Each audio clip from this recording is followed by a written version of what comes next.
Je m'appelle Deborah Anderson, et si vous restez avec moi pour les prochaines minutes, vous comprendrez comment un dîner tranquille s'est transformé en la dernière conversation que mon mari ait jamais eue avec moi. C'était un vendredi soir, le genre qui vibre d'un calme faussement parfait, le genre où l'on se sent presque coupable d'être heureux. La salle à manger de notre domaine brillait de cette douce lumière ambrée que Richard aimait. C'était sa pièce préférée de la maison, principalement parce qu'elle donnait sur le lac où nous emmenions Brandon pêcher quand il était petit.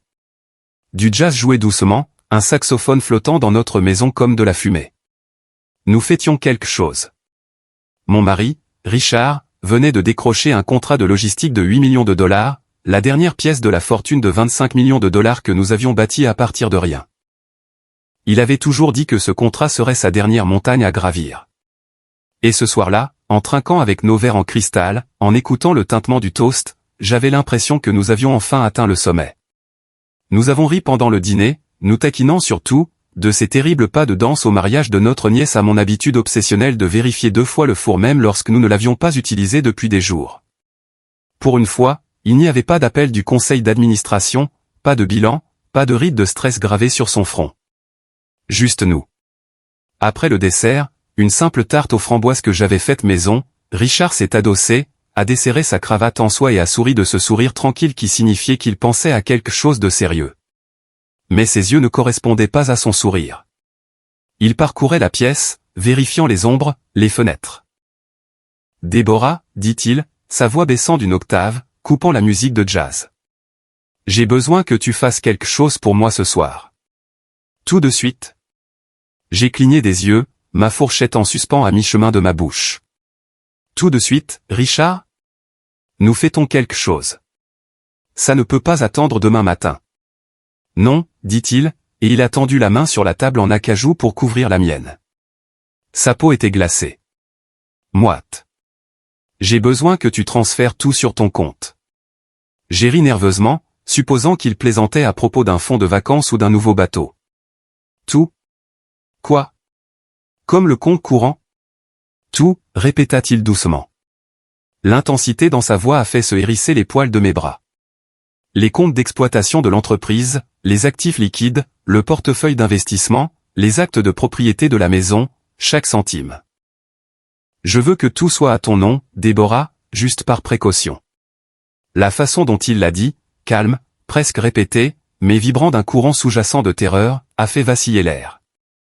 J'ai lentement retiré ma main. Richard, tu ressembles à un de ces survivalistes. Qu'est-ce qui se passe ? Y a-t-il un procès ? Quelque chose s'est passé avec le contrat ? Il m'a regardé et pour la première fois en 30 ans, j'ai vu une peur sincère dans les yeux de mon mari. Ce n'est pas un procès, chérie. C'est une protection. Certaines choses ont changé au travail. Des choses sombres. C'est tout ce que je peux dire pour l'instant. Tu es la seule en qui j'ai confiance pour maintenir la stabilité si quelque chose arrive. Il y avait ce mot, si. Il était prudent depuis sa légère frayeur cardiaque il y a 5 ans. Mais cela semblait différent. Ce n'était pas de l'anxiété médicale. C'était un instinct de survie. Richard, ai-je murmuré. Tu me fais peur. J'essaie de nous sauver, a-t-il dit. S'il te plaît, connecte-toi. Fais-le maintenant. Alors, je l'ai fait. Là, à la table du dîner, j'ai ouvert mon ordinateur portable. Mes mains tremblaient alors que je naviguais sur le portail de la banque. J'ai initié transfert après transfert. Des millions de dollars se déplaçant dans les terres numériques en quelques clics.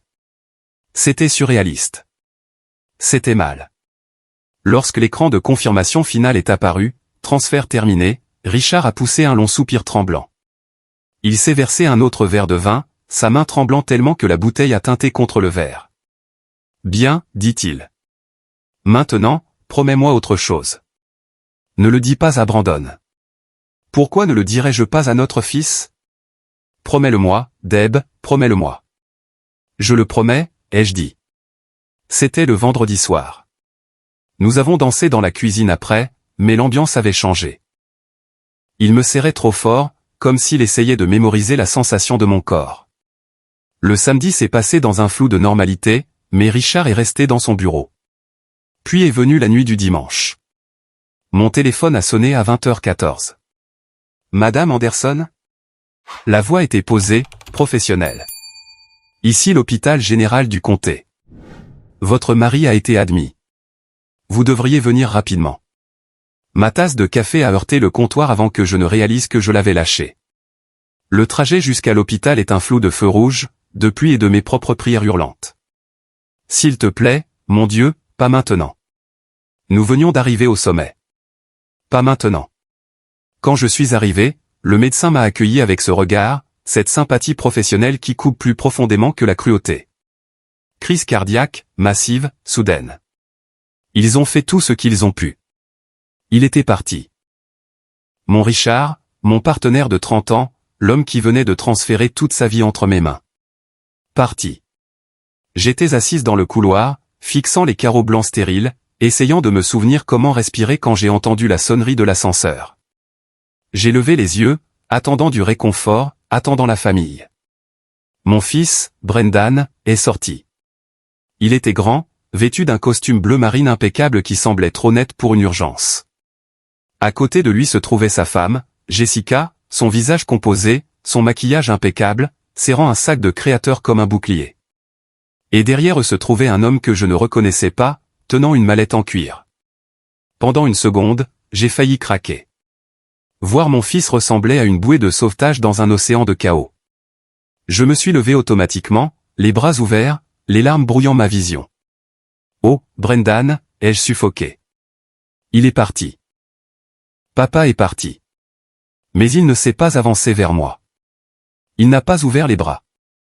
Il n'a pas versé une larme. Maman, dit-il d'un ton égal, plat. Répétez. Nous devons parler des comptes de papa. Notre avocat est ici pour s'assurer que tout est géré correctement. Je me suis figé, mes bras toujours à moitié tendus. Il m'a fallu un moment pour réaliser ce qu'il venait de dire. Je l'ai regardé, m'attendant à ce qu'il se corrige, à ce qu'il dise quelque chose d'humain, quelque chose de chagriné. Mais son expression n'a pas changé. C'était un masque de calcul froid. Les yeux de Jessica ont brièvement vacillé vers la pièce où reposait le corps de Richard, puis sont revenus vers moi. Son regard était de glace. Elle a poussé Brendan du coude. Brendan, ai-je murmuré, ma voix se brisant. Ton père n'est pas mort depuis 1 heure. De quoi parles-tu? Il s'est approché, envahissant mon espace, me regardant avec un ricanement que je n'avais jamais vu sur son visage auparavant. Arrête de jouer la comédie, maman. Nous sommes au courant des transferts. Nous avons suivi l'adresse IP. Nous sommes ici pour geler les actifs. L'argent de papa n'est pas à toi de le voler. J'ai senti le sol se dérober sous mes pieds. Mon mari était mort dans la pièce d'un accent grave côté, et mon fils était là, m'accusant de vol. Si vous écoutez ceci et que vous croyez qu'une mère mérite le respect, s'il vous plaît, aimez cette vidéo et commentez, ci-dessous. Dites-moi de quelle ville vous regardez. Cela m'aide à savoir que je ne suis pas seul dans ce combat. Merci. Maintenant, laissez-moi vous raconter comment j'ai découvert que mon fils était un monstre. Pour comprendre comment un garçon que j'ai nourri, élevé et aimé a pu me regarder dans les yeux et m'accuser de vol alors que le corps de son père était encore chaud, il faut comprendre l'histoire. Il faut comprendre l'encre invisible avec laquelle ma vie était écrite. Il y a 30 ans, je n'étais pas seulement la femme de Richard.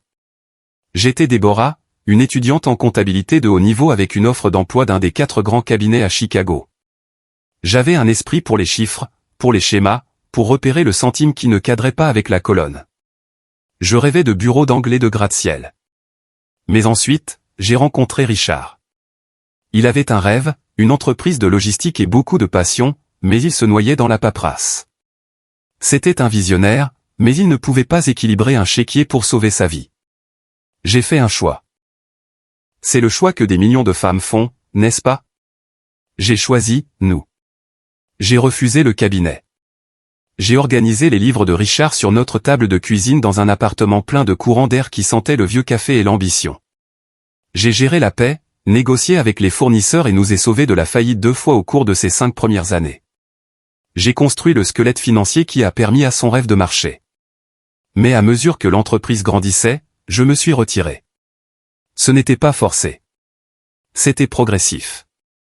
Richard est devenu le visage, le PDG, le génie dans les interviews de magazines. Je suis devenu le système de soutien. J'ai élevé Brandon. J'ai géré la maison. J'ai organisé les dîners qui charmaient les investisseurs. Je me suis effacé à l'arrière-plan, contente d'être le seul qui laissait pousser les arbres. Et Brandon, nous lui avons tout donné ce que nous n'avions pas. École privée, camp de tennis, un fonds en fiducie qui s'est débloqué à ses 25 ans. Nous voulions qu'il ait le monde, mais je pense que nous avons commis une erreur fatale. Nous avons oublié de lui apprendre la valeur de l'argent. Nous l'avons protégé de la lutte. Je me souviens d'un jour particulier où Brandon avait 16 ans. C'était un mardi. J'ai trouvé un reçu dans la poche de son jean en faisant la lessive. C'était d'un prêteur sur gage. Il avait mis en gage une montre vintage que Richard lui avait offerte pour son anniversaire.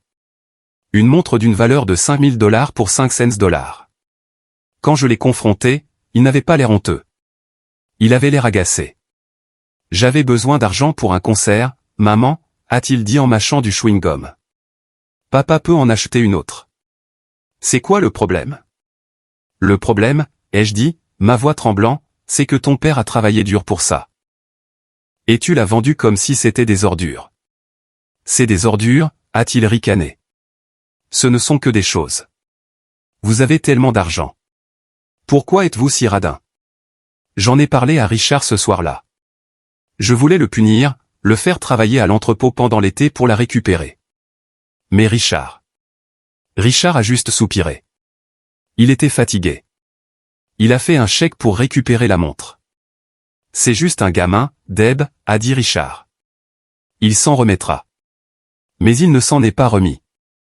Il s'y est complu. Il est parti à l'université, les frais de scolarité payés, une allocation généreuse, et n'appelait presque jamais. Quand il le faisait, c'était toujours pour de l'argent. J'ai besoin de plus pour les livres. Le loyer a augmenté. J'ai besoin d'un nouvel ordinateur portable. J'ai toujours envoyé. Je pensais que c'était ça, l'amour. La provision. Je pensais que si je lui en donnais assez, il finirait par être reconnaissant. Quand il a abandonné son programme de MBA parce que c'était trop théorique, ce qui signifiait en réalité qu'il échouait, Richard était furieux. Mais la culpabilité d'être un père absent pesait sur Richard. Alors il a quand même embauché Brandon dans l'entreprise. Vice-président du développement commercial, un titre qui ne signifiait rien mais qui rapportait un salaire à 6 chiffres. J'ai observé depuis la touche alors que Brandon se promenait dans le bureau comme s'il en était le propriétaire. Il a acheté des costumes italiens chers, a loué une Porsche 911 et a commencé à parler d'héritage. Mais il n'a jamais parlé de travail acharné. Il regardait l'entreprise que Richard avait bâtie, l'entreprise que nous avions bâtie, et il ne voyait pas la sueur. Il voyait une tirelire. Et moi. J'étais juste le gardien qu'il devait contourner. La vieille femme qui vérifiait les relevés de cartes de crédit et posait des questions agaçantes. Pourquoi y a-t-il une charge de $5000 dans une boîte de nuit à Miami sur la carte de l'entreprise, Brandon, lui ai-je demandé une fois lors d'un déjeuner du dimanche, tenant le relevé que j'avais intercepté. Il a claqué sa fourchette, surprenant la femme de ménage. C'était pour divertir des clients, maman. Bon sang, arrête de me micro-gérer. Tu n'es pas la directrice financière. Tu es à peine une employée. Je suis ta mère, ai-je dit, ma voix tremblant. Et je possède la moitié de tout. Sur le papier, a-t-il ricané. Mais soyons réalistes. Papa gagne l'argent. Tu le dépenses juste en jardinage et en gala de charité. Alors contente-toi de faire des biscuits et laisse les hommes s'occuper des affaires. Richard a soupiré, se frottant les tempes, l'air gris. Déborah, laisse le garçon respirer. Il apprend. Il apprend, a dit Richard. Mais je savais ce qu'il apprenait vraiment. Il apprenait que j'étais un obstacle. Et les obstacles sont faits pour être enlevés.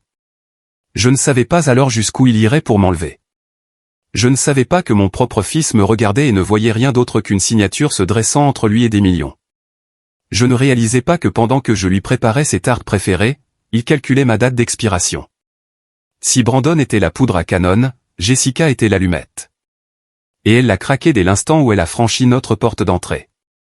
Il l'a rencontrée il y a 3 ans lors d'un gala de charité haut de gamme en ville. Jessica était magnifique, je dois le reconnaître. Elle avait des traits fins, des yeux calculateurs un peu trop bleus, et une façon d'écouter les hommes qui leur donnait l'impression d'être la seule personne au monde. Elle travaillait dans les relations publiques, bien que je n'ai jamais vraiment vu de clients, et son passé était trouble. Dès l'instant où elle est entrée dans notre maison pour la première fois, j'ai senti la température chuter. Elle n'a pas regardé les photos de famille sur la cheminée. Elle n'a pas regardé la chaleur de la maison. Elle a regardé autour de son hall d'entrée, ses yeux évaluant le lustre en cristal, les tapis persans, les peintures à l'huile originales sur les murs. Elle ne regardait pas une maison. Elle regardait un inventaire. Elle calculait la valeur de liquidation. C'est si pittoresque, m'a-t-elle dit en me tendant une main qui ressemblait à du marbre froid. Ses ongles étaient parfaitement manucurés, des cerres rouges acérées. Brendan me dit que vous vivez ici depuis 30 ans. Je ne pourrais pas imaginer rester au même endroit aussi longtemps. La stagnation tue l'esprit, ne trouvez-vous pas? La stabilité construit des racines, ai-je répondu en souriant poliment, essayant d'être la mère accueillante. Et des souvenirs. Elle a souri en coin, un léger soulèvement d'un coin de sa bouche. Les racines pourrissent si on ne les taille pas, Déborah. En 6 mois, ils étaient mariés. Un mariage somptueux au Plaza, bien sûr, payé par nous. Il a coûté plus cher que notre première maison. Et c'est là que la dynamique a vraiment changé. Jessica ne voulait pas seulement l'argent de Brandon. Elle voulait le contrôle. Elle voulait être la reine. Et elle savait que la plus grande menace pour son trône n'était pas Richard, c'était moi. Elle a commencé la campagne de rumeurs. C'était subtil au début, comme un poison à action lente. Lors des dîners du dimanche, elle faisait de petits commentaires conçus pour me faire sentir obsolète, stupide ou vieille. Oh, Déborah, vous utilisez toujours ce vieil expert comptable pour vos impôts, disait-elle en versant du vin à Richard, se penchant un peu trop près de lui. Brendan et moi utilisons une équipe de gestion de patrimoine en ville. Beaucoup plus agressive. Il faut être agressif pour protéger les actifs de nos jours, mais je suppose qu'à votre âge, vous préférez la sécurité, les revenus passifs. Elle se tournait vers Richard, m'ignorant complètement. Papa, Brendan a tellement d'idées fraîches pour l'expansion de la logistique. Tu devrais vraiment l'écouter davantage. Les vieilles méthodes sont charmantes, mais le marché dévore les dinosaures au petit déjeuner. Richard riait, charmé par son audace et sa beauté. Elle a du feu, celle-là, me disait-il plus tard au lit. Elle est irrespectueuse, rétorquai-je en me brossant les cheveux avec des coups de brosse rageurs. Elle est juste jeune et ambitieuse, Deb. Ne sois pas la belle-mère amère. Essaie de créer des liens avec elle. Alors, j'ai essayé. Je me suis mordu la langue jusqu'au sang. Je l'ai invitée à déjeuner. Je l'ai emmenée faire du shopping, mais chaque interaction était un champ de bataille. J'ai regardé comment elle isolait Brandon. Soudain, il était trop occupé pour passer prendre un café. Il a cessé de répondre à mes textos. Quand je le voyais, il répétait ces mots. Il a commencé à utiliser des mots comme « levier »,« liquidité » et « restructuration ». Jessica pense que nous devrions moderniser le fonds en fiducie, m'a-t-il dit une fois, arpentant le salon. Elle pense que c'est archaïque que tu aies un droit de veto sur mes retraits. J'ai un droit de veto parce que je ne veux pas que tu te ruines en voiture de sport et en vacances, ai-je dit calmement. Jessica dit que tu le fais pour me contrôler, a-t-il lâché, son visage devenant rouge. Elle dit que tu es jalouse que j'ai une partenaire qui comprend vraiment les affaires, contrairement à toi. Ça m'a stupéfaite. Mais le pire a été le dîner de Noël de l'année dernière. Le souvenir est gravé dans mon cerveau. J'avais passé 2 jours à cuisiner une côte de bœuf, le plat préféré de Brendan. J'avais mis la table avec la belle vaisselle. Nous étions tous assis, les bougies vacillant. Jessica a poussé la viande dans son assiette avec un air de dégoût. Un peu trop cuit, n'est-ce pas, a-t-elle murmuré assez fort pour que tout le monde entende. Puis elle a levé les yeux, souriant de ce sourire acéré. Tu sais, Brendan me racontait comment tu t'occupais des livres de l'entreprise dans les années 80. C'est si mignon que tu aies aidé, comme un passe-temps. Ce n'était pas un passe-temps, ai-je dit, ma prise se resserrant sur mon verre de vin jusqu'à ce que mes jointures blanchissent. C'était de la survie. J'ai empêché le fisc de nous fermer. Bien sûr, a-t-elle dit d'un air dédaigneux, agitant une main. Mais maintenant que l'entreprise vaut des millions, n'est-il pas préférable de laisser les choses aux professionnels? Je veux dire, sans vouloir t'offenser, Déborah, mais tu es une femme au foyer. Tu ne comprends pas les structures d'actifs complexes. Tu ne devrais vraiment pas être impliqué du tout dans la planification successorale de Richard. C'est risqué. J'ai regardé Brandon, attendant qu'il me défende. C'est ce que tu penses? Il n'a pas rencontré mon regard. Il a regardé sa femme comme un chien attendant un ordre. Elle a raison, maman. Tu vieillis. Tu oublies des choses. Tu as perdu tes clés la semaine dernière. Jessica pense que nous devrions mettre en place une procuration pour papa. Juste au cas où. Au cas où quoi, ai-je demandé, ma voix s'élevant, vibrant de douleur. Au cas où tu ne pourrais pas le gérer, a répondu Jessica à sa place, sa voix dégoulinant de fausses préoccupations. Au cas où la démence s'installe.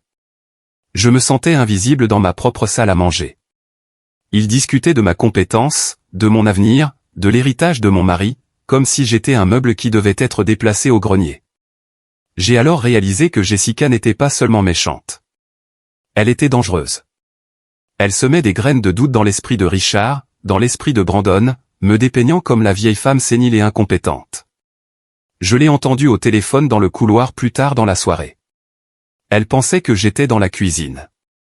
Ouais, la vieille sorcière s'accroche encore, a-t-elle murmuré. Mais ne t'inquiète pas, nous travaillons sur les points de pression. Brendan est complètement sous ma coupe. Nous aurons bientôt les liquidités. Je ne savais pas à qui elle parlait. Je ne savais pas de quelle liquidité elle parlait. Mais avec le recul, j'ai réalisé qu'elle préparait le terrain et je ne le savais pas encore, mais elle se préparait pour l'échec et mat. La semaine avant la mort de Richard, la maison semblait différente. Vous savez comment l'air devient lourd et jaune juste avant qu'une tornade ne touche le sol? C'était comme ça. Le silence n'était pas paisible. Il était lourd de quelque chose de sombre. Richard, habituellement l'homme le plus ouvert que je connaissais, a commencé à verrouiller les portes. Je descendais à 2 heures du matin pour prendre de l'eau, et je voyais la lumière filtrer sous la porte de son bureau. Je l'entendais faire les 100 pas, encore et encore. Une nuit, j'ai frappé doucement. Richard, ça va? Tu es là-dedans depuis des heures. Les pas se sont arrêtés brusquement. Je vais bien, Deb, va te coucher. Ouvre la porte. Laisse-moi te faire un thé. De la camomille. J'ai dit que j'allais bien. A-t-il lâché? Il ne m'avait jamais crié dessus. Jamais. En 30 ans, il n'avait jamais élevé la voix contre moi avec colère, seulement avec passion. C'était nouveau. C'était une colère terrifiée. Le lendemain matin, il s'est excusé, blâmant le stress du nouveau contrat. Il m'a serré dans ses bras, mais il semblait raide. J'ai remarqué des choses. Une femme remarque. J'ai remarqué qu'il prenait son médicament pour la tension plus fréquemment, avalant des pilules 2 fois par jour au lieu d'une. J'ai remarqué qu'il gardait son téléphone face contre table, sursautant chaque fois qu'il vibrait. Et puis j'ai entendu l'appel. C'était un mercredi, 3 jours avant le dîner.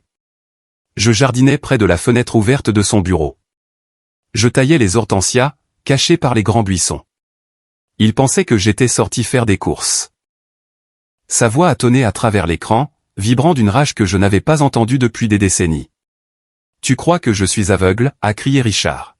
« Je vois exactement ce que tu fais.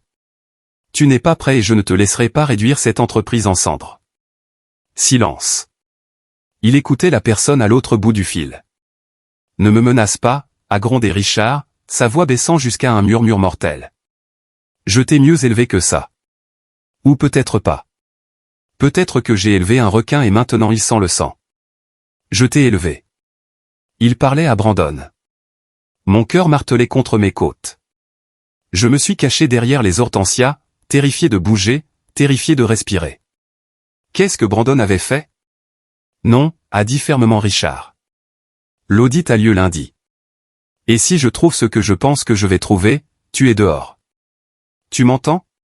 Tu es fini. Je te couperai les vivres. Je te poursuivrai en justice s'il le faut.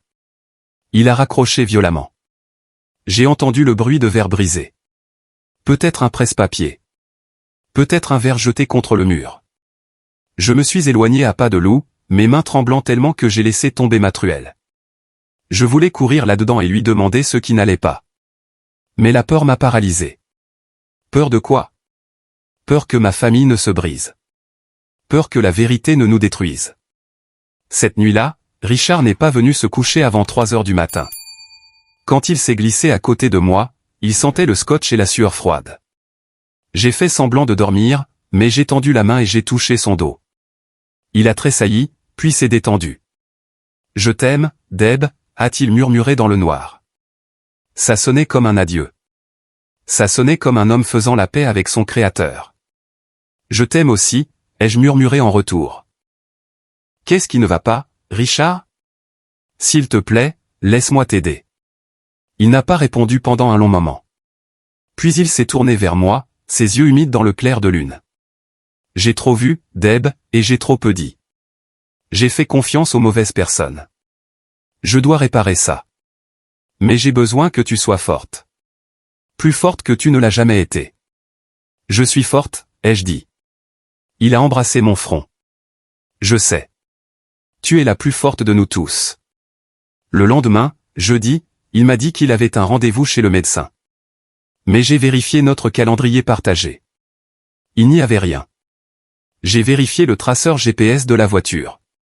Nous l'avions installé pour des réductions d'assurance, quelque chose que Brandon détestait, et j'ai vu qu'il n'était pas allé chez le médecin.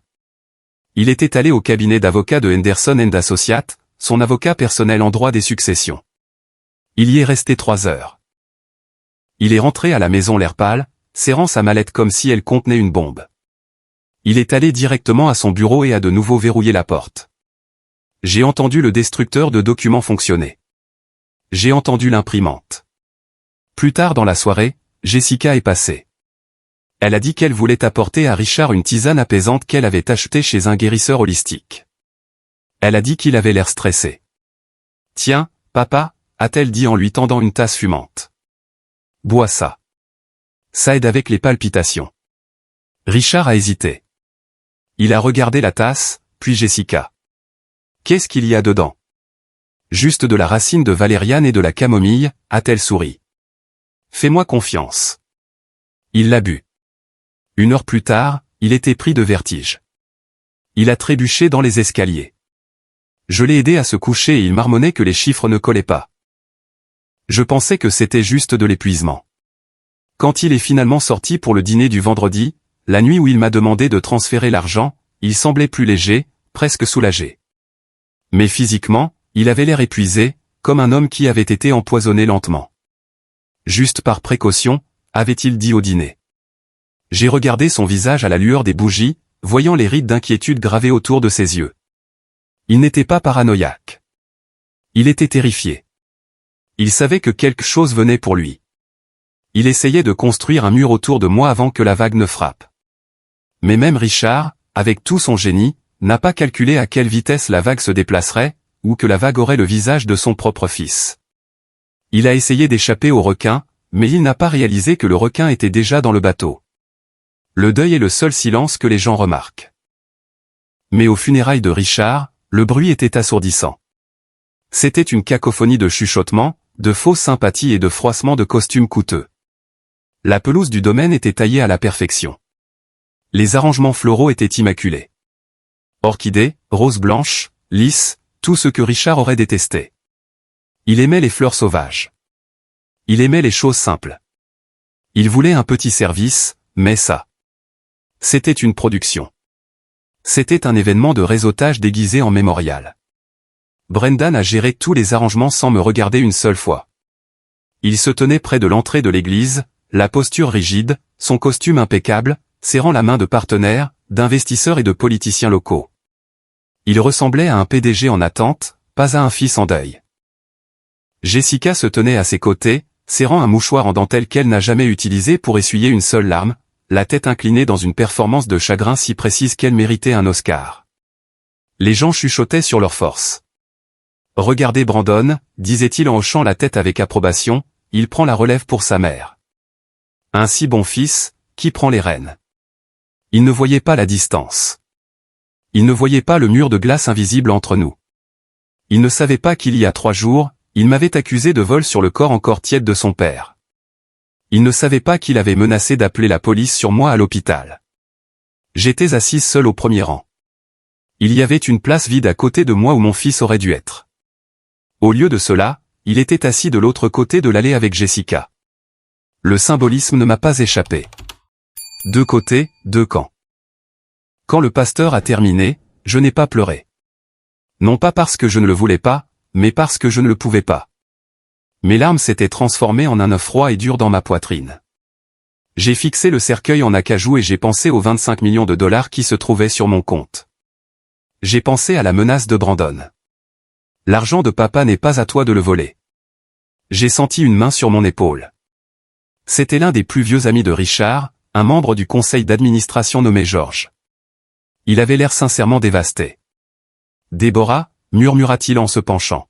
« Je suis tellement désolé. » Richard était un homme bon. « Écoutez, nous devons parler. Il m'a appelé la semaine dernière à propos d'un audit. Il s'inquiétait d'eux. » Avant que je puisse répondre, avant que George puisse finir sa phrase, Jessica a piqué du nez comme un vautour. « Merci, George, dit-elle, sa voix douce et haletante, se plaçant physiquement entre nous. Elle a attrapé mon bras, ses ongles s'enfonçant dans ma chair. Nous prenons bien soin d'elle. Elle est très fragile en ce moment. La confusion, vous savez. Elle a tapoté subtilement sa tempe. La confusion. George m'a regardé avec pitié. Bien sûr, prends soin de toi, Déborah. Nous pourrons parler plus tard. Je voulais crier. Je voulais attraper Jessica par son col de soie de créateur et dire à George que je n'étais pas confuse. J'étais acculé. Mais je ne l'ai pas fait. Je savais qu'une scène ne ferait que prouver son point de vue. J'ai vu la lueur triomphante dans ses yeux. Elle établissait le récit, la veuve endeuillée et sénile. « Pourquoi fais-tu ça » lui ai-je sifflé quand George s'est éloigné. « Lâche mon bras. » Jessica a souri, enlaçant son bras à celui de Brandon, qui venait d'arriver. « Faire quoi, Déborah ? Nous gérons juste l'image. Les investisseurs deviennent nerveux quand une veuve est instable. Nous devons montrer de la force. » De la force ? J'ai regardé Brandon. Ton père n'est pas encore enterré, et tu t'inquiètes pour les investisseurs. Tu m'empêches de parler à ses amis. J'ai attrapé mon manteau. Monsieur Henderson, démarrez la voiture. Nous allons cambrioler ma propre entreprise. Nous avons attendu jusqu'à 22 heures. Le siège social d'Anderson Logistique se dressait comme un monolithe de verre contre le ciel pluvieux. C'était un bâtiment que j'avais aidé à concevoir, mais maintenant je devais m'y faufiler comme une criminelle. Monsieur Henderson a garé sa berline banale dans l'allée du quai de chargement. J'ai envoyé un SMS à Raphaël. J'avais son numéro enregistré depuis des années, après lui avoir envoyé des primes de Noël, quelque chose que Brandon avait essayé de supprimer 2 fois. Raphaël, c'est Madame Anderson. J'ai besoin d'aide. C'est à propos de Richard et de la justice. 2 minutes plus tard, la lourde porte de service en acier s'est ouverte en grinçant. Raphaël se tenait là, dans son uniforme bleu, tenant un seau à serpillière, les yeux écarquillés. Il avait l'air plus vieux que dans mon souvenir, mais ses yeux étaient gentils. « Madame Anderson » a-t-il murmuré. J'ai entendu. J'ai entendu parler de l'interdiction. Monsieur Brandon a envoyé une note. Il a dit que la sécurité devrait vous escorter si vous vous présentiez. Il a dit que vous étiez instable. Raphaël, ai-je dit en entrant dans le couloir qui sentait la cire et les souvenirs. Brendan essaie de voler l'entreprise. Richard m'a laissé une mission. Je dois entrer dans la salle des serveurs et je dois aller au bureau de Richard. Pouvez-vous nous faire passer les caméras ? Raphaël n'a pas hésité. Il a craché par terre. Ce garçon n'a aucun honneur. Il nous traite comme de la saleté. Venez. Je connais les angles morts. Il nous a conduits à travers les couloirs de service, contournant les caméras de sécurité du hall. Nous avons pris le monte-charge. Mon cœur battait à tout rompre. Je me sentais comme une espionne dans un film, mais l'enjeu était ma vie. Chaque grincement du bâtiment ressemblait à des pas. Nous avons d'abord atteint le bureau de Richard. Il était bouclé. Ne pas entrer. Je ne peux pas ouvrir ça, a murmuré Raphaël. Serrure numérique. J'ai le code, ai-je dit. J'ai tapé la date de naissance de notre premier chien, un golden retriever nommé Buster. Richard était sentimental. Clic, nous nous sommes glissés à l'intérieur. La pièce était froide. Elle sentait Richard, le café rassis et le travail acharné. Je suis allé directement au bureau. J'ai senti sous le tiroir. Il était là. Un petit téléphone à clapet prépayé, scotché au bois. Je l'ai arraché et l'ai fourré dans ma poche. La preuve. Maintenant, la salle des serveurs, ai-je dit. Nous nous sommes déplacés rapidement. Raphaël a déverrouillé la salle des serveurs avec sa clé maîtresse. Je vais monter la garde, a-t-il dit. La sécurité fait sa ronde dans 20 minutes. 20 minutes, ai-je marmonné. D'accord. Je me suis assise au terminal. Cela faisait des années que je n'avais pas touché à un système d'entreprise, mais la logique de la comptabilité ne change jamais. J'ai tapé mon ancien nom d'utilisateur, D. Anderson. Mot de passe. Richard a dit qu'il l'avait réactivé. J'ai essayé notre anniversaire de mariage. Erreur. J'ai essayé son anniversaire. Erreur. Pense, Déborah. Qu'est-ce que Richard utiliserait? Quelle était la seule chose qu'il disait toujours que j'étais? J'ai fermé les yeux. Tu as toujours été la plus intelligente. J'ai tapé, Smart 1985, l'année où nous avons commencé. Accès accordé. Un texte vert a défilé sur l'écran. J'étais dedans. J'ai navigué jusqu'aux archives financières. J'ai filtré par honoraires de consultation. La liste s'est affichée et mon souffle s'est coupé. JNB Global Consulting, Apex Strategic Solutions, Trinity Advisors, des dizaines de transactions, 50 000 $ ici, 20 000 $ là, mensuelles, régulières, saignant l'entreprise à blanc, des millions disparus. J'ai cliqué sur JNB Global Consulting. J'ai ouvert le formulaire d'enregistrement du fournisseur. L'adresse était une boîte postale dans le Delaware, mais le contact d'urgence. Jessica Miller, son nom de jeune fille. Je t'ai eu, ai-je murmuré. J'ai branché une clé USB que Henderson m'a tendue et j'ai commencé à tout télécharger. Soudain, Raphaël a sifflé depuis l'embrasure de la porte. Quelqu'un arrive. L'ascenseur de la direction. Se cacher à cette heure? A demandé Henderson. Henderson m'a tiré derrière une rangée de serveurs bourdonnants. Nous nous sommes accroupis dans le noir, les lumières LED bleues clignotant autour de nous. La porte a bipé en s'ouvrant. Des pas. Des pas rapides et en colère. Je t'ai dit d'effacer les disques durs ce soir. C'était Brandon. Sa voix a résonné contre les murs métalliques. J'essaie, a suivi la voix de Jessica. Mais j'ai besoin du code administrateur. Papa l'a changé avant de mourir. Eh bien, pirate-le. Si maman prend un avocat, la première chose qu'ils demanderont, c'est le serveur. Détends-toi, Brandon. Elle est fauchée. Elle pleure probablement dans son oreiller en ce moment. Elle ne sait même pas comment allumer un ordinateur. J'ai serré mon poing si fort que mes jointures sont devenues blanches. Elle ne sait même pas comment allumer un ordinateur. Je suis juste inquiet, a dit Brendan, sa voix baissant. As-tu jeté les restes de fourniture? Mon sang s'est glacé. Restes de fourniture. Le poison. Oui, a lâché Jessica. J'ai jeté la poudre. Mais le flacon. Je pense que j'ai laissé le flacon dans le bureau de papa à la maison, dans le tiroir à double fond. Tu as fait quoi? A crié Brandon. Imbécile. Tu as dit que tu avais nettoyé le bureau. J'ai paniqué. Quand il s'est effondré, j'ai juste couru. Écoute, ce n'est pas grave. Personne ne connaît le double fond à part papa. Et il est mort. Nous devons aller le chercher, a dit Brandon. Maintenant. Avant que les nettoyeurs ne le trouvent, ou pire, avant que maman ne le trouve accidentellement. Les nettoyeurs sont partis.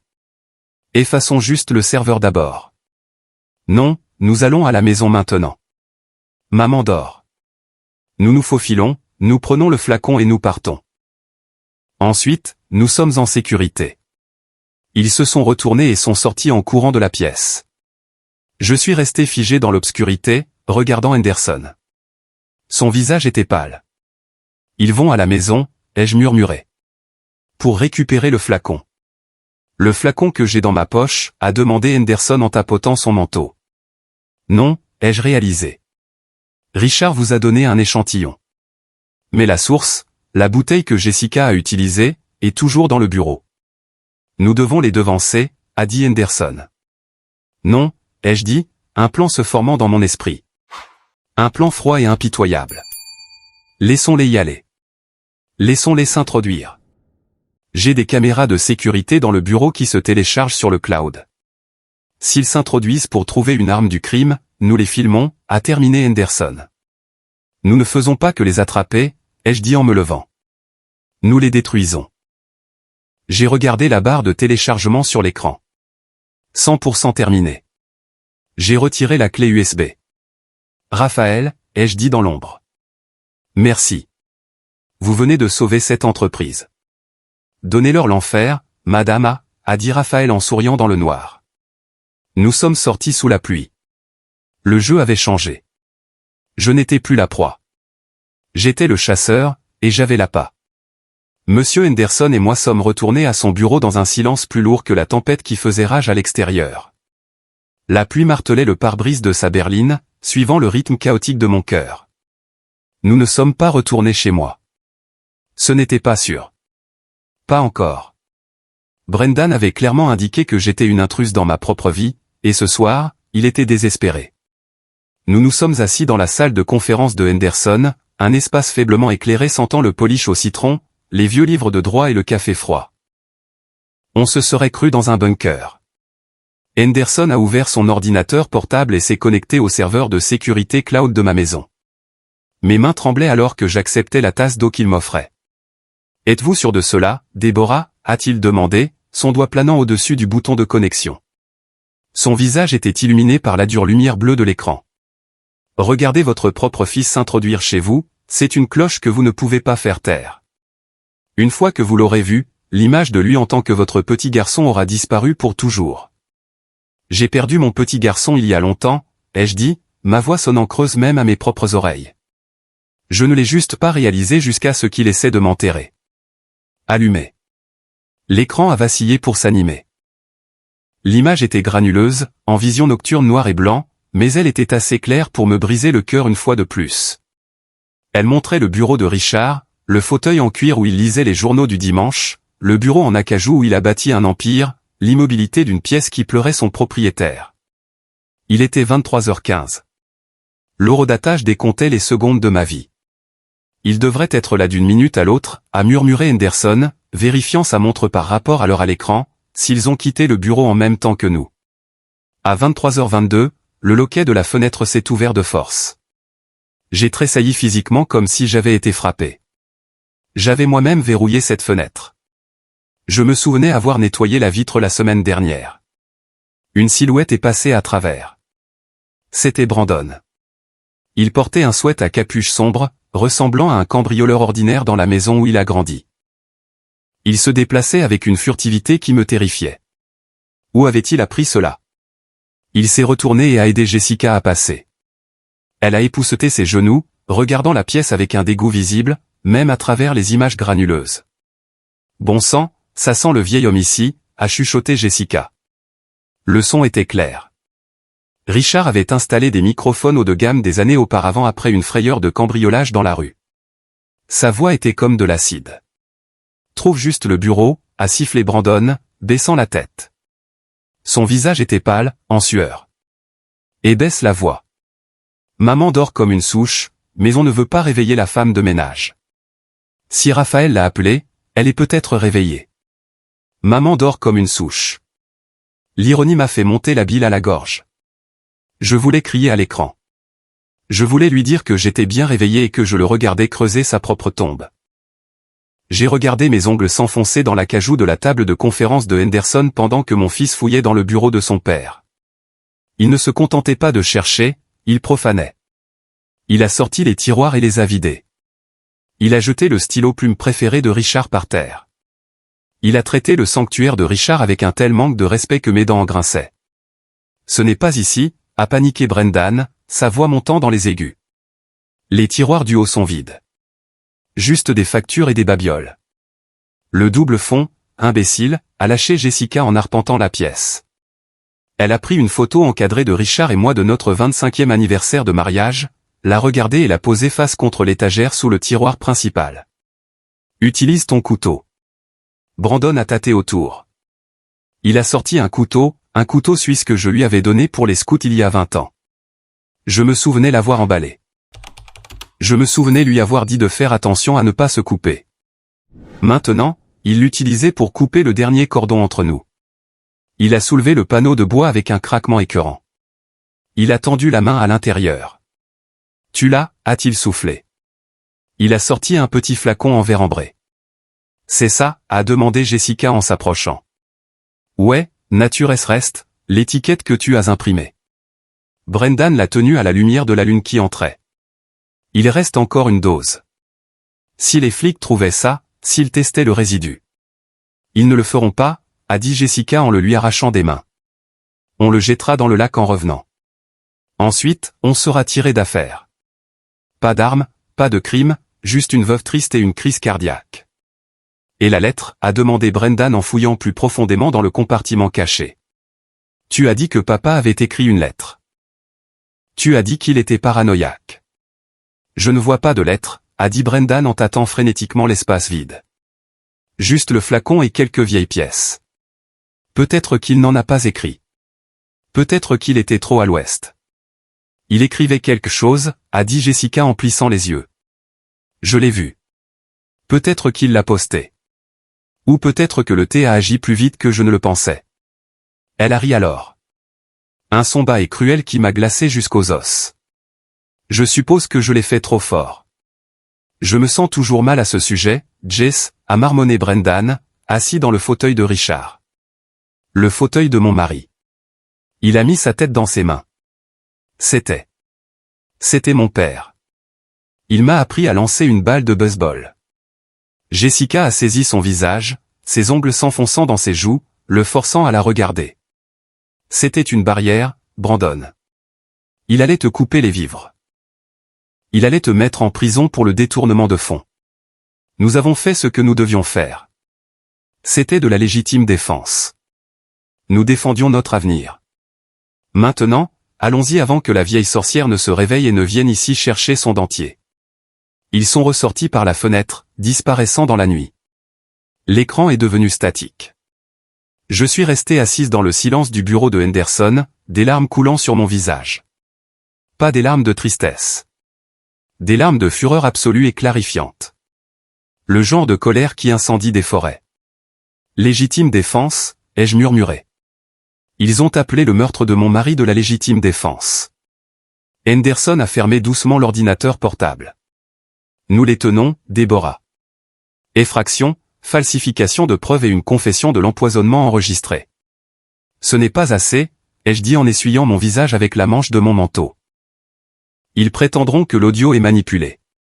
Ils prétendront qu'ils récupéraient simplement des biens personnels. De bons avocats peuvent transformer une effraction en un fils cherchant un souvenir. J'ai besoin de plus. Je dois clouer le cercueil si solidement qu'ils ne pourront jamais en sortir. J'ai fouillé dans ma poche et j'ai sorti le téléphone prépayé que j'avais récupéré du bureau de Richard. Alors voyons à qui d'autre il parlait, ai-je dit. Voyons qui les a aidés à préparer le thé. J'ai ouvert le téléphone prépayé. C'était un ancien modèle, le genre que Richard aimait parce qu'il pensait qu'ils étaient plus difficiles à pirater. Il était protégé par un mot de passe. Connaissez-vous le code ? A demandé Henderson en se penchant par-dessus mon épaule. J'ai regardé le clavier. Richard était un homme d'habitude. Mais il était aussi sentimental. J'ai tapé 0704. Le jour de l'indépendance. Le jour où il a créé l'entreprise. Le jour où nous avons découvert que nous étions libérés de nos dettes il y a 30 ans. Le téléphone s'est déverrouillé. Je suis allé directement au message. Il n'y avait qu'un seul fil de discussion, un numéro enregistré sous le nom de « Le Nettoyeur ». J'ai lu le dernier SMS envoyé par Richard à ce numéro, daté de 2 jours avant sa mort. Je sais ce que vous faites. Retrouvez-moi ou je vais à la police. La réponse du nettoyeur était d'une brièveté glaçante. Vous ne voulez pas faire ça, monsieur Anderson. Les affaires de famille doivent rester privées ou les choses se compliquent. Qui est le nettoyeur ? A demandé Henderson. J'ai fait défiler vers le haut. Il y avait une photo envoyée il y a des mois. Une pièce jointe d'un reçu de virement bancaire. Elle avait été envoyée par le nettoyeur à Richard comme preuve de quelque chose. Peut-être que Richard les avait payés avant. Non, c'était un reçu transféré. C'était un reçu montrant un transfert de 40 000 $. Le nom sur le reçu n'était pas « le nettoyeur ». C'était Brenda Miller. Miller, ai-je dit, mon esprit s'emballant, reliant des points qui ne devraient pas être connectés. C'est le nom de jeune fille de Jessica. Est-ce sa sœur? Jessica est fille unique, a dit Henderson. J'ai vérifié ses antécédents quand Richard m'a engagé pour la première fois pour enquêter sur elle. Alors qui est Brenda Miller? J'ai cherché le nom sur l'ordinateur portable de Henderson. Brenda Miller, infirmière diplômée, hôpital général du comté. Mon sang s'est glacé. La pièce a semblé tourner. Brenda, ai-je murmuré. L'infirmière. L'infirmière qui était de service la nuit où Richard est mort. Celle à qui j'ai parlé à l'hôpital. Celle qui m'a dit qu'il était mort paisiblement. Elle m'a tenu la main, Henderson. Elle m'a regardé dans les yeux et a dit qu'elle avait tout essayé. C'est la cousine de Jessica, a réalisé Henderson, tapant furieusement sur son propre ordinateur. Côté maternel, profil bas, nom de famille différent jusqu'à son divorce. Nous l'avons manqué. C'était l'homme de l'intérieur, ai-je dit. Ils ne l'ont pas seulement empoisonné à la maison. Ils se sont assurés qu'il ne survive pas à l'hôpital. Ils avaient une sécurité. Je me suis levé. Monsieur Henderson, prenez la voiture. Nous allons rendre visite à l'infirmière Brenda. Il était 2 heures du matin quand nous nous sommes garés devant le complexe d'appartements délabrés du côté sud de la ville. C'était bien loin de la communauté fermée où vivaient Brandon et Jessica. Les lampadaires étaient cassés et le trottoir était fissuré. C'était un endroit où les gens vivaient de chèque en chèque, où le désespoir poussait les gens à faire des choses terribles. C'est dangereux, Deborah, a prévenu Henderson en coupant le moteur. Elle pourrait être désespérée. Si elle était prête à tuer Richard, elle pourrait avoir une arme. Je suis désespéré aussi, ai-je dit en ouvrant la portière. Et j'ai quelque chose qu'elle n'a pas. J'ai la vérité, et je n'ai plus rien à perdre. Nous sommes montés à l'appartement 4B. Je pouvais entendre un bébé pleurer à l'intérieur. J'ai martelé la porte. Partez, a crié une voix féminine de l'intérieur. J'appelle les flics. Appelez-les, ai-je crié en retour, ma voix résonnant dans le couloir en béton. Je suis sûr qu'ils adoreraient entendre parler des 40 000 $ virés sur le compte de votre mari pour une société écran dans le Delaware. Je suis sûr qu'ils adoreraient voir les textos sur le téléphone de Richard. Silence. Puis le bruit d'une chaîne qui glisse.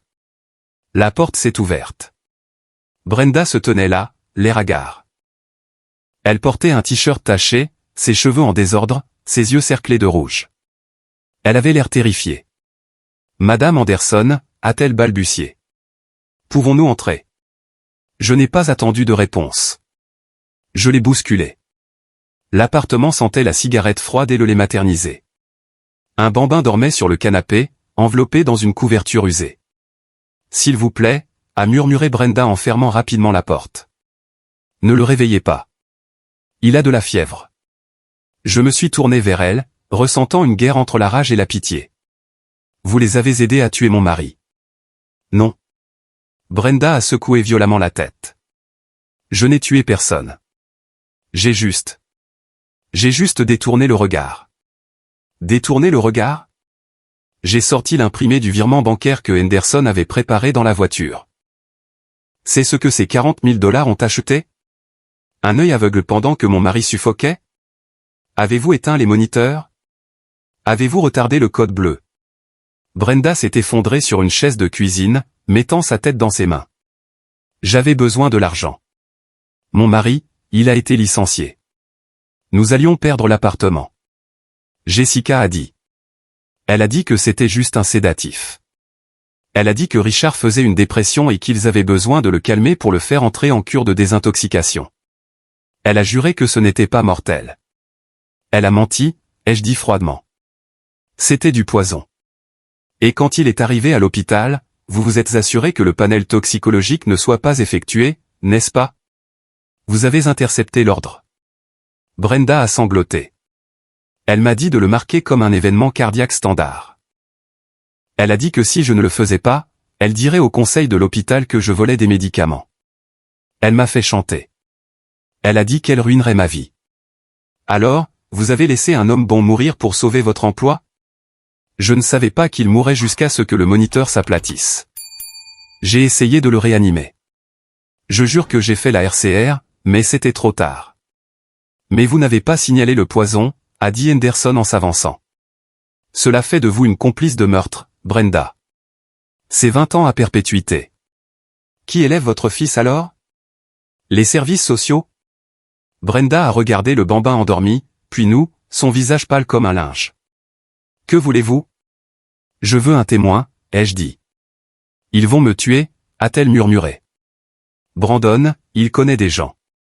Il parle du syndicat. Brandon est un lâche avec un chéquier, ai-je dit. Il ne connaît personne. Il joue au gangster parce qu'il est endetté. Mais si vous témoignez, si vous dites au tribunal exactement ce que Jessica vous a demandé de faire, Monsieur Henderson peut négocier un accord avec le procureur. L'immunité pour votre témoignage. L'immunité? Brenda a regardé Henderson. Je ne peux pas promettre une immunité totale, a dit Henderson, sa voix d'avocat posée. Mais je peux promettre la clémence. L'approbation. Vous restez hors de prison.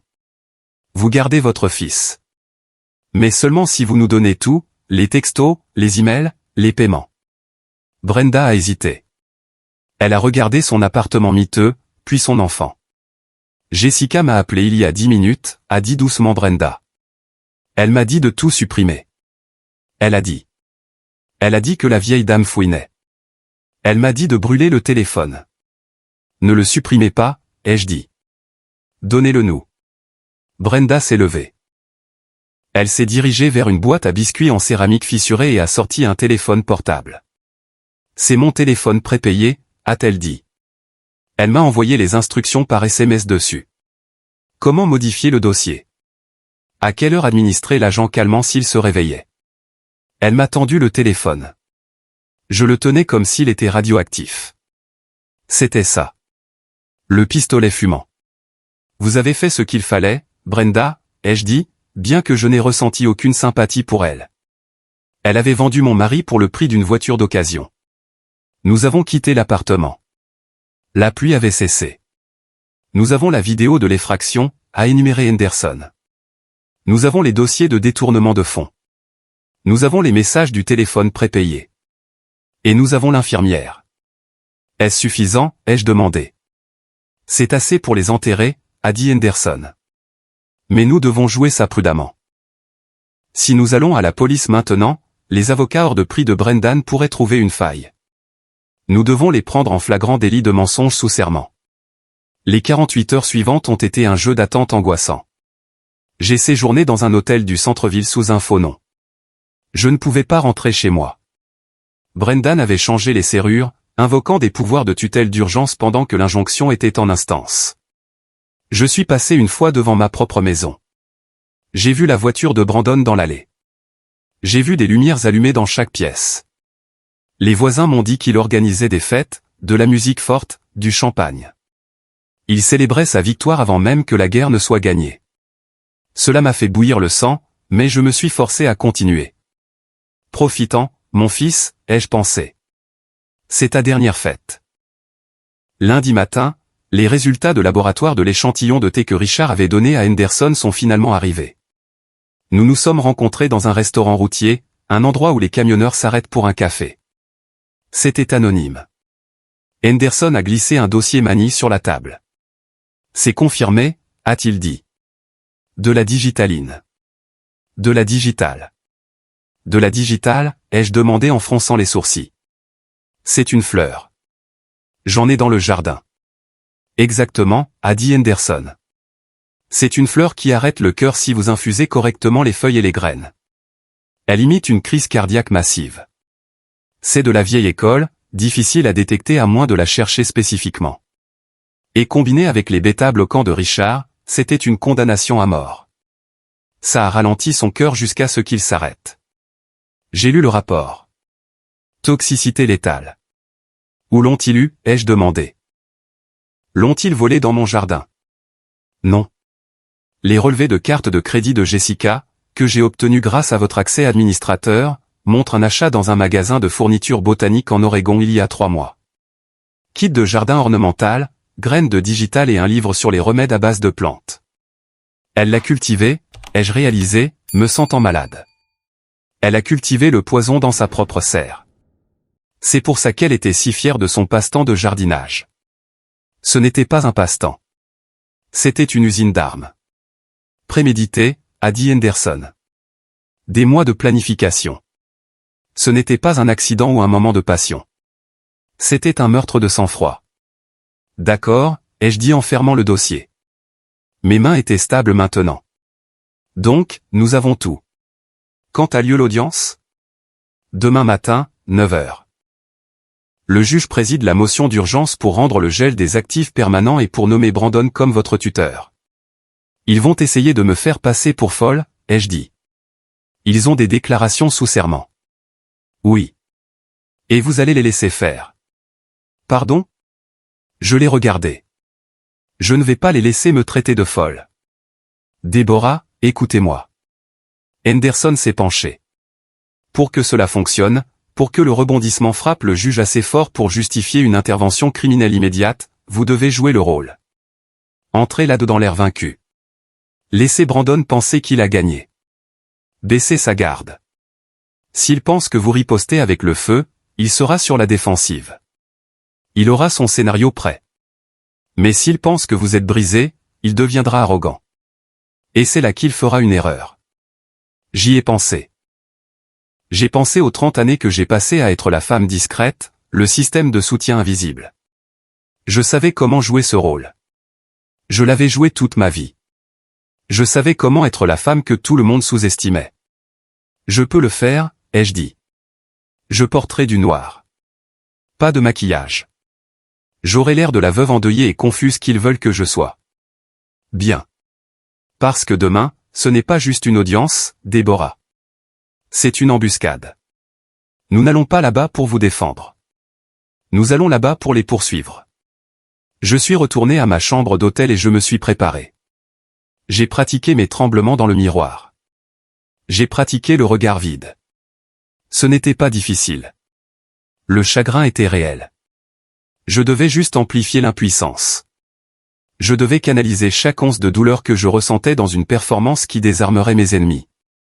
Je me suis regardé dans le miroir. J'avais l'air vieille, fatiguée. Tu as élevé un requin, Richard, ai-je murmuré à mon reflet. Mais tu as épousé une lionne. Et demain, la lionne chasse. La salle d'audience était froide. Pourquoi les salles d'audience sont-elles toujours si glaciales? Ça sentait la cire, le vieux bois et le jugement. Les néons bourdonnaient avec une fréquence qui donnait mal à la tête. J'étais assise à la table de la défense, petite et recroquevillée dans un manteau noir trop grand que j'avais acheté dans une friperie. Je ne portais pas de bijoux. J'avais les cheveux attachés en un chignon lâche et légèrement désordonné, laissant apparaître les gris. Je voulais avoir l'air d'avoir perdu pied. Je voulais qu'il voie une femme brisée. De l'autre côté, Brendan avait l'air de valoir $1 million, littéralement. Il portait un costume italien sur mesure, les cheveux gominés, ressemblant en tout point à l'héritier endeuillé mais compétent. Il vérifiait sa montre, l'air ennuyé. Jessica était assise derrière lui, portant une modeste robe bleu marine, l'air respectable. Une performance parfaite de la belle-fille solidaire. Le juge, l'honorable juge Miller, sans lien de parenté avec Jessica, Dieu merci, était une femme sévère avec des lunettes perchées au bout de son nez. Elle avait l'air fatiguée. Elle avait l'air d'avoir vu assez de querelles de famille pour toute une vie. Il s'agit d'une audience d'urgence concernant la requête de mise sous tutelle de Madame Deborah Anderson, a annoncé le juge embrassant des papiers. Monsieur Peterson, vous pouvez commencer. L'avocat de Brendan, Monsieur Peterson, était un requin dans un costume à rayures. Il s'est levé, boutonnant sa veste, suintant la confiance. Votre honneur, a commencé Peterson, sa voix douce comme de la soie. C'est une tragédie. Monsieur Brendan Anderson n'est pas ici parce qu'il veut contrôler sa mère. Il est ici parce qu'il l'aime. Depuis la mort soudaine de son père, Madame Anderson a montré un comportement alarmant, paranoïa, dépenses erratiques, hallucinations. Il s'est tourné pour me désigner. Et le plus préoccupant, la coercition de son défunt mari pour transférer la totalité de la succession sur ses comptes personnels quelques heures avant sa mort. Nous pensons que Madame Anderson souffre d'une dépression nerveuse. Elle est incapable de gérer une succession de cette ampleur. Nous demandons à la Cour d'accorder à Monsieur Brandon Anderson la tutelle légale pour protéger l'héritage familial. Le juge m'a regardé. Madame Anderson, avez-vous un avocat? Henderson s'est levé lentement. Je représente la défenderesse, votre honneur. La défense souhaite-t-elle faire une déclaration? Pas pour le moment, votre honneur. Nous aimerions procéder au témoignage. Peterson a souri en coin. Il pensait que nous nous rendions. Il a appelé Brandon à la barre. Brandon s'est avancé, posant sa main sur la Bible. Mon fils, le garçon à qui j'ai appris à faire ses lacets, jurant de dire la vérité. Monsieur Anderson, a demandé Peterson, parlez à la cour du comportement récent de votre mère. Brendan a soupiré, me regardant avec une fausse tristesse. C'est difficile à voir. Elle oublie des choses. Elle m'appelle par le nom de papa. Et la nuit où papa est mort, elle était agressive. Elle a exigé qu'il signe des papiers. Papa était faible. Il voulait juste la paix. Je pense qu'elle lui a fait peur. Objection, a dit doucement Henderson. Spéculation. Maintenu, a dit le juge.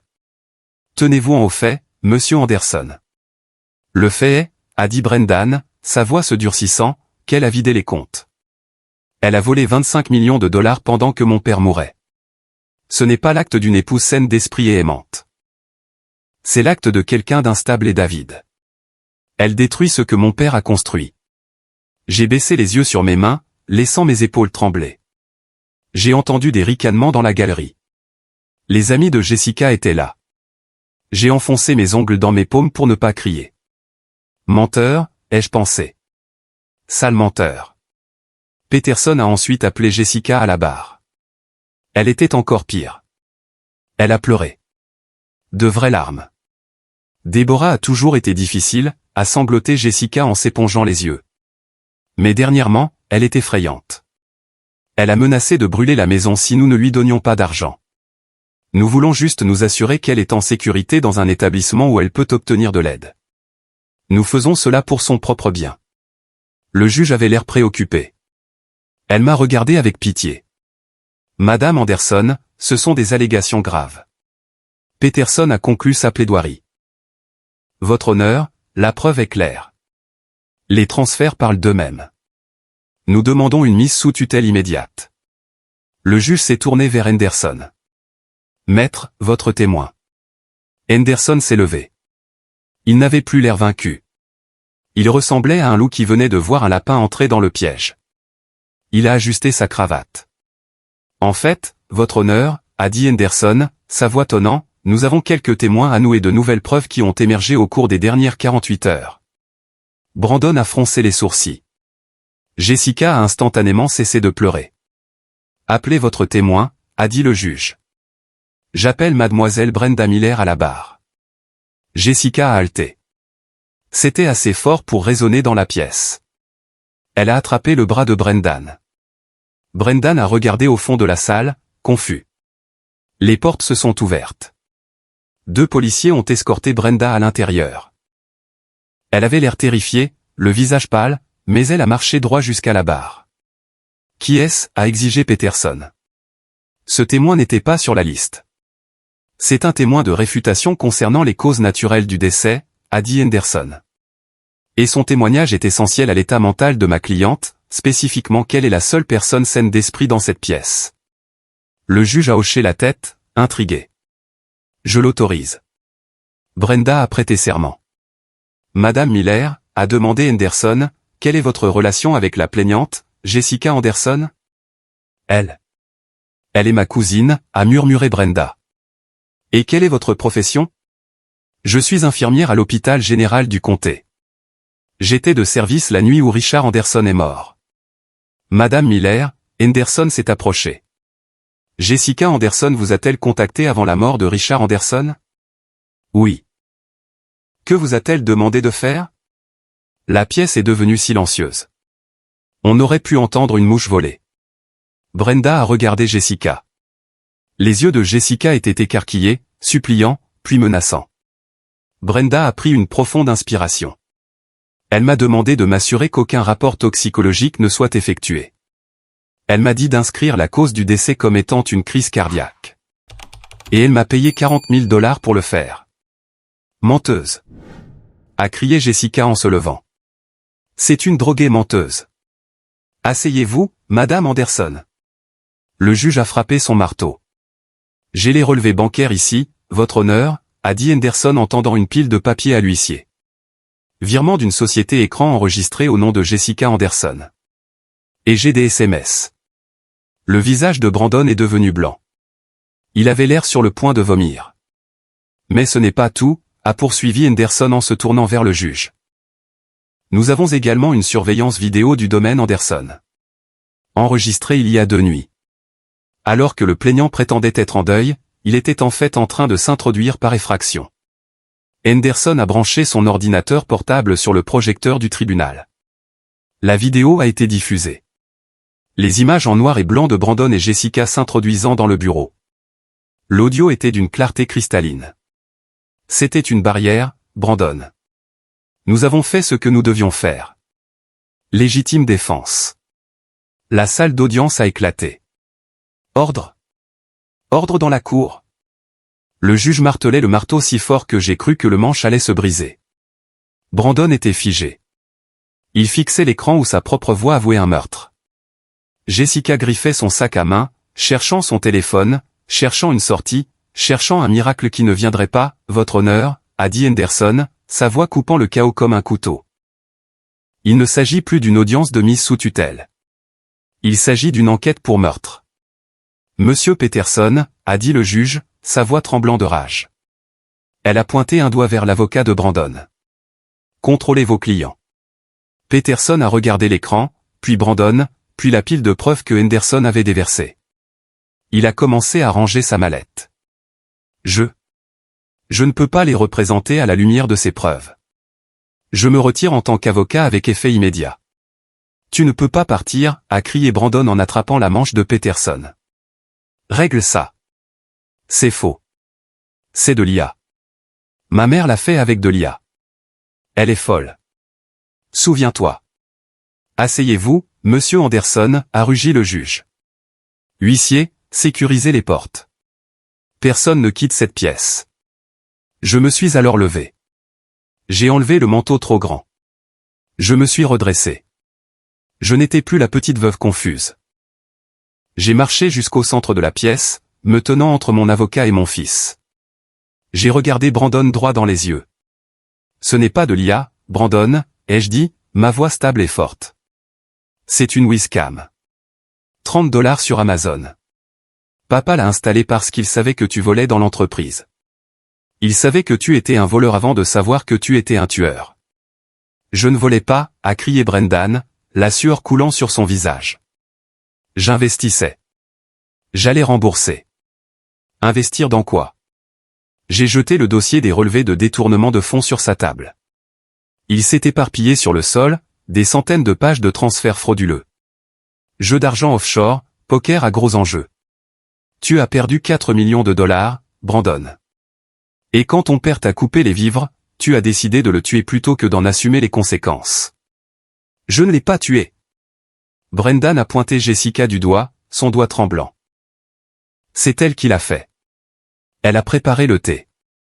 Je ne l'ai juste pas arrêté. Lâche, a hurlé Jessica, le giflant en plein tribunal. Le son a résonné. Tu m'as supplié de régler ça. Tu as dit que tu ne pouvais pas aller en prison. Tu as dit que tu ferais n'importe quoi. La galerie était sous le choc. Le juge faisait signe aux officiers. Je me suis tourné vers le juge. Votre honneur, j'ai une autre preuve. Le rapport toxicologique a confirmé des niveaux mortels de digitaline. De la digitale. La même plante que Jessica cultive dans sa serre. J'ai remis le rapport à l'huissier. Le juge l'a lu. Son visage est devenu pâle. Elle a regardé Brandon et Jessica avec un dégoût pur et sans mélange. Ce tribunal conclut qu'il existe une cause probable pour rejeter la requête de mise sous tutelle avec préjudice, a déclaré le juge.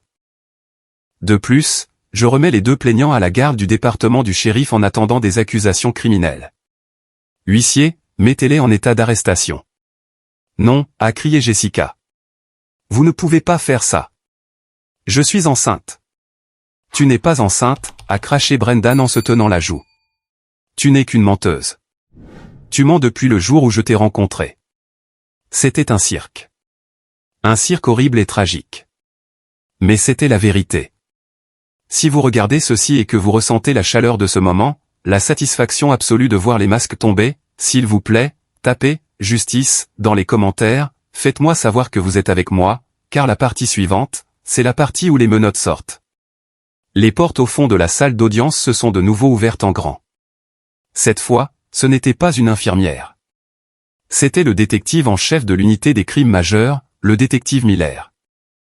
Il était suivi de 4 officiers en uniforme. Ils ont descendu l'allée. Le son de leurs bottes lourdes sur le parquet était le seul son dans la pièce. Même Jessica avait cessé de crier.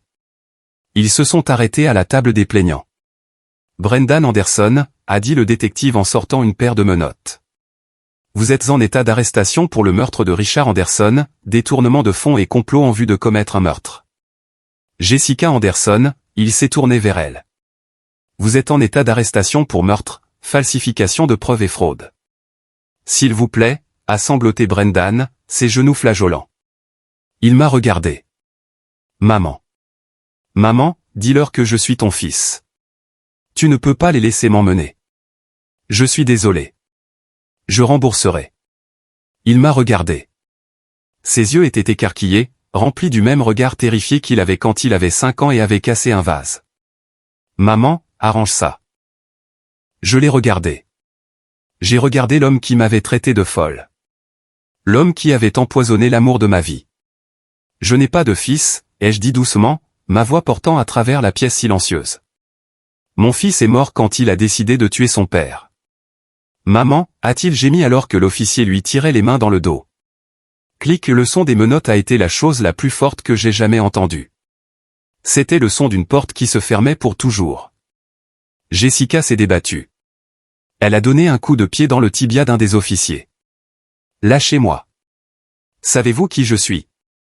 Je vais vous poursuivre en justice. Mon avocat vous détruira. Vous n'avez pas d'avocat, madame, a dit l'officier, la forçant sur la table pour la menotter. Il vient de démissionner. Et vous avez le droit de garder le silence, bien que je doute que vous en ayez la capacité. Ils les ont traînés dehors. Brendan pleurait, ses jambes traînant sur le sol comme un poids mort. Jessica criait des obscénités, me maudissant, maudissant Richard, maudissant le monde. Alors qu'il passait devant moi, Brendan a cessé de se débattre une seconde. Il m'a regardé droit dans les yeux. Je suis désolé, a-t-il murmuré. Non, tu ne le es pas, ai-je dit. Tu es juste pris. Les portes se sont refermées derrière eux. La salle d'audience était silencieuse. Le juge m'a regardé. Madame Anderson, a-t-elle dit doucement. Je suis vraiment désolé pour votre perte. Le gel des actifs est levé immédiatement. Vous avez le plein contrôle de la succession. Et permettez-moi de dire que votre mari serait fier. Merci, votre honneur, ai-je dit. Je me suis tourné vers Anderson. Il avait l'air épuisé. Il s'est essuyé le front avec un mouchoir. C'est fini, a-t-il dit. Non, ai-je dit en rassemblant mes papiers. La bataille juridique est terminée. Le nettoyage ne fait que commencer. J'ai une entreprise à sauver. Vous pensez que la loyauté familiale est profonde? Mettez 2 narcissiques dans des salles d'interrogatoire séparées et menacez-les de la peine de mort. Regardez à quelle vitesse le sang se transforme en eau. Regardez à quelle vitesse l'amour se transforme en haine. Le détective Miller m'a montré les transcriptions une semaine plus tard. Je n'avais pas besoin de les voir, mais je le voulais. J'avais besoin de connaître les mécanismes de la trahison. J'avais besoin de savoir pourquoi. Dans la sala, Brendan a craqué en 10 minutes. Il n'a même pas demandé d'avocat. Il voulait juste parler. Détective, de qui venait l'idée du poison, Brandon? Brandon, de Jessica. C'était tout Jessica. Elle a appris les plantes à l'université. Elle a dit que c'était indétectable. Je lui ai dit non. Je lui ai dit que nous devrions juste reparler à papa. Mais elle a dit que papa allait appeler le FBI à propos de l'argent. Elle a dit que nous irions tous les deux en prison pour 20 ans. Elle a dit. Elle a dit que si je l'aimais, je la laisserais s'en occuper. Détective, et vous l'avez regardé le boire, Brandon? Brandon, Je n'étais pas dans la pièce. Je suis resté dans la voiture. Je ne pouvais pas regarder. Mais je savais. Quand elle est sortie, elle a levé la tasse vide et a souri. Elle a dit, problème résolu. Mon Dieu, je suis si stupide. Je voulais juste rembourser les dettes. Dans la salle B, Jessica était une autre histoire. Elle était froide, calculatrice. Elle était assise les bras croisés, fixant le mur. Détective, votre mari dit que c'était votre idée, Jessica. Jessica, Brendan est un ver de terre sans colonne vertébrale. Il ment. Il est venu me voir en pleurant parce que son papa lui avait coupé les vivres. Il a dit qu'il souhaitait que le vieil homme soit mort. Il a acheté les graines en ligne en utilisant ma carte parce que ses cartes étaient au maximum. Il a préparé le thé. J'ai essayé de l'arrêter. Je lui ai dit que c'était fou, mais il était maniaque. Il m'a menacé. Il a dit que si je le disais à quelqu'un, il me tuerait aussi. Détective, nous avons des textos de votre téléphone prépayés à l'infirmière, Jessica. Jessica, Brandon m'a forcé à les envoyer. J'étais une femme battue. J'avais peur de lui. Ils se sont déchirés. Ils ont exposé tous les secrets. Le schéma de détournement de fonds, idée de Brandon, la dissimulation, idée de Jessica, le blanchiment d'argent via les îles Caïmans, une entreprise commune. Ils ont donné à la police une feuille de route vers leur propre destruction. Il s'est avéré que les dettes étaient massives. Brendan avait perdu plus de 6 millions de dollars en pariant sur les contrats à terme de crypto-monnaies et au poker clandestin. Il avait emprunté à des usuriers, le genre qui brise les jambes. Ils avaient menacé de tuer Jessica s'ils ne payaient pas avant la fin du mois. Alors, ils ont décidé de tuer Richard à la place. Pour payer une dette à des criminels, ils sont devenus des criminels. En lisant les transcriptions, j'ai ressenti un étrange sentiment de détachement. C'était comme lire le scénario d'un mauvais film. Ces gens, ce n'était pas ma famille. C'étaient des étrangers qui avaient porté les visages des personnes que j'aimais. Ils iront tous les deux en prison à vie, m'a dit le détective Miller. Avec la confession, le témoignage de l'infirmière et les preuves matérielles, c'est une affaire gagnée d'avance. Pas de libération conditionnelle. Bien, ai-je dit. Voulez-vous les voir avant qu'ils ne soient transférés à la prison du comté? J'y ai pensé. Voulais-je voir Brandon une dernière fois? Voulais-je lui demander s'il nous avait jamais aimés ou si nous n'étions que des obstacles pour lui? Non, ai-je dit. Je n'ai plus rien à leur dire. Ils ont fait leur choix. L'audience de détermination de la peine a eu lieu 6 mois plus tard. Je n'y suis pas allé. Je ne pouvais pas supporter de voir mon fils en combinaison orange. Je ne pouvais pas supporter de voir les chaînes. Je ne pouvais pas supporter d'entendre le juge lire les détails de la façon dont ils avaient planifié la mort de Richard pendant un dîner. Monsieur Henderson y est allé à ma place. Il m'a appelé après. La perpétuité sans possibilité de libération conditionnelle pour les deux, a-t-il dit. Le juge a qualifié cela d'un des actes de parricide les plus insensibles qu'il ait jamais vus. Il a recommandé aucune possibilité de libération anticipée. Ont-ils dit quelque chose? Jessica a maudit le juge. Elle a crié qu'elle était une victime. Brandon. Brandon a juste pleuré. Il a demandé si vous étiez là. Il vous a cherché dans la galerie. Que lui avez-vous dit? Je lui ai dit que vous étiez occupé à diriger l'entreprise. Je lui ai dit que vous construisiez l'héritage qu'il a essayé de détruire. Et c'était le cas. Au cours des 6 mois qui ont suivi l'arrestation, j'avais fait le ménage. J'ai licencié chaque personne que Brandon avait embauchée. J'ai ramené la vieille garde. J'ai audité chaque centime. J'ai récupéré environ 4 millions de dollars des fonds volés des comptes écrans. J'ai créé un fonds de bourse d'études au nom de Richard pour les étudiants en logistique. J'ai vendu la maison de Brandon. J'ai vendu sa Porsche. J'ai vendu les bijoux de Jessica. J'ai fait don de chaque centime à une association caritative pour les victimes de maltraitance des personnes âgées. Je voulais effacer leurs tâches de la terre. Mais il restait une chose à faire. Je suis allé à la prison une fois, juste une fois. Pas pour rendre visite à Brandon, pour rendre visite à Jessica. Elle était assise derrière la vitre, l'air pâle et dépouillé de son glamour. Ses racines étaient apparentes. Elle avait l'air ordinaire. Elle avait l'air de la fille désespérée qu'elle avait été avant de se frayer un chemin dans nos vies. Elle a décroché le téléphone. Venue vous vanter, a-t-elle ricané. Non, ai-je dit. Je suis venu vous dire quelque chose. Quoi? Que vous avez gagné?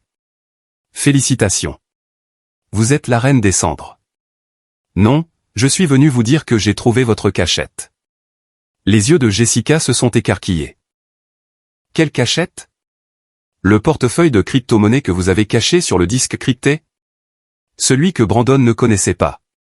Celui avec les 2 millions de dollars que vous avez écrémés du détournement de fonds de Brandon. Vous voliez le voleur, Jessica. Elle est devenue blanche. Vous l'avez trouvé. Oui, mon équipe informatique l'a trouvé et je l'ai remis aux fédéraux ce matin. Cela a ajouté 10 ans de plus à votre peine pour évasion fiscale fédérale.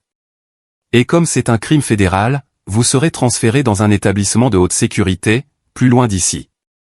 J'ai souri.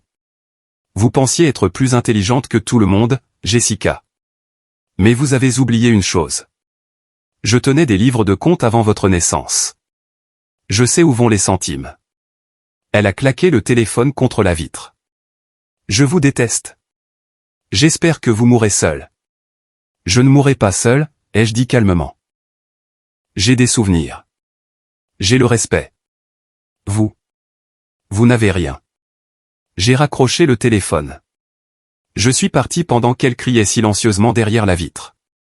La maison est calme maintenant, mais c'est un bon calme.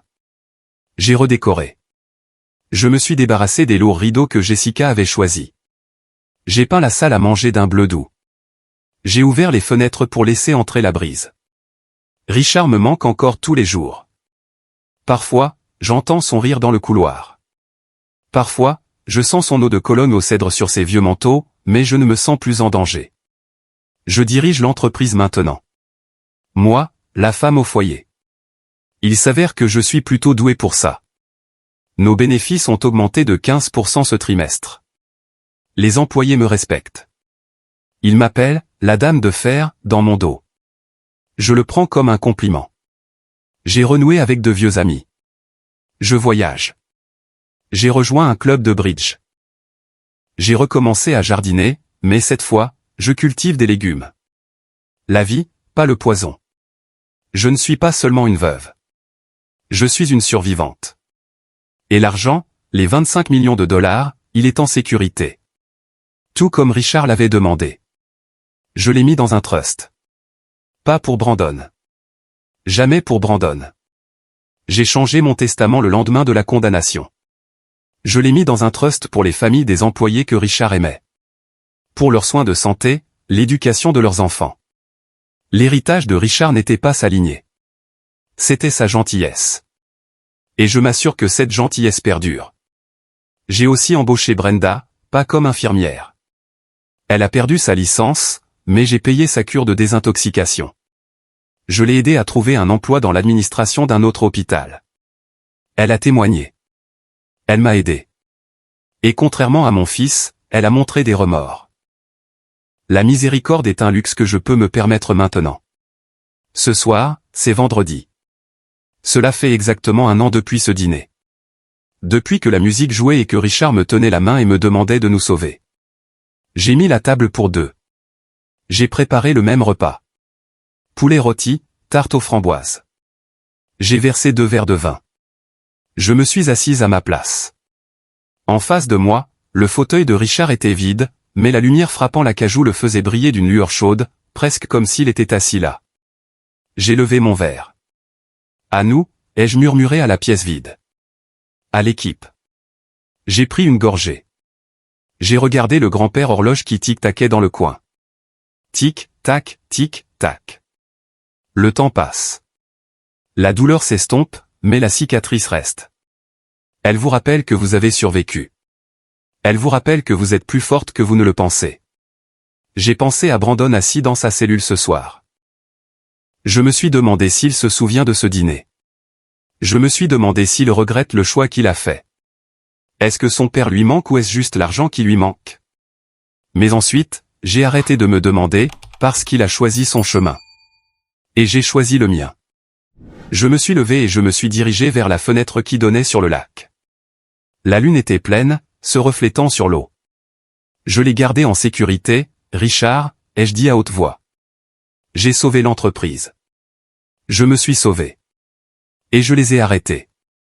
J'ai senti une chaleur soudaine, une brise qui ne devrait pas être là dans une pièce fermée. Elle a effleuré ma joue. J'ai souri. Je sais, Deb, ai-je entendu dans mon cœur. Je sais. J'ai éteint les lumières, ne laissant que les bougies allumées. Je m'appelle Deborah Anderson. J'ai 59 ans. J'ai perdu mon mari et mon fils, mais je me suis retrouvé. Et laissez-moi vous dire quelque chose, mesdames. Ne laissez jamais personne vous dire que vous n'êtes que quelque chose, juste une épouse, juste une mère, juste une femme. Vous êtes la PDG de votre propre vie. Et si quelqu'un essaie de vous la prendre, réduisez-le en cendres. Si cette histoire vous a ému, si vous avez ressenti la douleur et la victoire de Déborah, s'il vous plaît, partagez cette vidéo avec une femme forte de votre vie. Nous avons toutes besoin de savoir que nous avons la force de nous battre. Et n'oubliez pas de vous abonner. J'ai tellement d'autres histoires à raconter. Jusqu'à la prochaine fois, soyez prudente et faites confiance à votre instinct. Et ainsi, le parcours de Déborah nous rappelle une vérité inébranlable. La résilience naît souvent de la douleur la plus profonde. La vie peut nous briser de manières inimaginables. Pourtant, c'est dans ces morceaux brisés que nous trouvons la force de reconstruire, de redéfinir qui nous sommes, et de nous élever au-dessus de la trahison et de la perte. L'histoire de Déborah n'est pas seulement une question de justice. C'est une question de redécouverte de sa propre valeur et de prouver que même face à une adversité inimaginable, nous détenons le pouvoir de reprendre le contrôle de nos vies. Ce récit sert également de rappel poignant que la confiance est précieuse et doit être méritée, et non accordée aveuglément. Il nous apprend à valoriser l'intégrité, à garder nos cœurs, et à ne jamais sous-estimer notre propre capacité à nous battre lorsque la vie nous accule. Le courage et la détermination de Déborah sont un témoignage du pouvoir de choisir la dignité plutôt que le désespoir et le but plutôt que la vengeance. Qu'est-ce que cette histoire vous a appris sur la force et la persévérance? Partagez vos pensées ci-dessous ou commentez simplement « Bien » si vous avez trouvé cette réflexion significative. Continuons à nous inspirer les uns les autres.